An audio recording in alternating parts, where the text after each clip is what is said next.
John chapter 2. On the third day, a wedding took place at Cana in Galilee. Jesus' mother was there, and Jesus and his disciples had also been invited to the wedding. When the wine was gone, Jesus' mother said to him, "They have no more wine." "Woman, why do you involve me?" Jesus replied. "My hour has not yet come." His mother said to the servants, "Do whatever he tells you."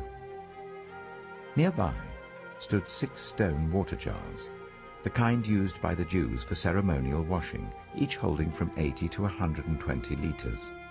Jesus said to the servants, "Fill the jars with water." So they filled them to the brim. Then he told them, "Now draw some out and take it to the master of the banquet." They did so, and the master of the banquet tasted the water that had been turned into wine. He didn't realize where it had come from, though the servants who had drawn the water knew. Then he called the bridegroom aside and said, "Everyone brings out the choice wine first, and then the cheaper wine after the guests have had too much to drink. But you have saved the best till now." What Jesus did here in Cana of Galilee was the first of the signs through which he revealed his glory, and his disciples believed in him. After this, he went down to Capernaum with his mother and brothers and his disciples. There they stayed for a few days. When it was almost time for the Jewish Passover, Jesus went up to Jerusalem. In the temple courts he found people selling cattle, sheep and doves, and others sitting at tables exchanging money.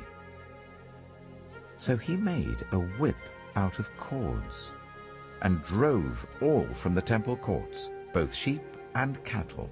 He scattered the coins of the money changers and overturned their tables. To those who sold doves he said, "Get these out of here! Stop turning my Father's house into a market." His disciples remembered that it is written, "Zeal for your house will consume me." The Jews then responded to him, "What sign can you show us to prove your authority to do all this?" Jesus answered them, "Destroy this temple, and I will raise it again in 3 days." They replied, "It has taken 46 years to build this temple, and you are going to raise it in 3 days." But the temple he had spoken of was his body. After he was raised from the dead, his disciples recalled what he had said. Then they believed the scripture and the words that Jesus had spoken. Now while he was in Jerusalem at the Passover festival, many people saw the signs he was performing and believed in his name. But Jesus would not entrust himself to them, for he knew all people. He did not need any testimony about mankind, for he knew what was in each person.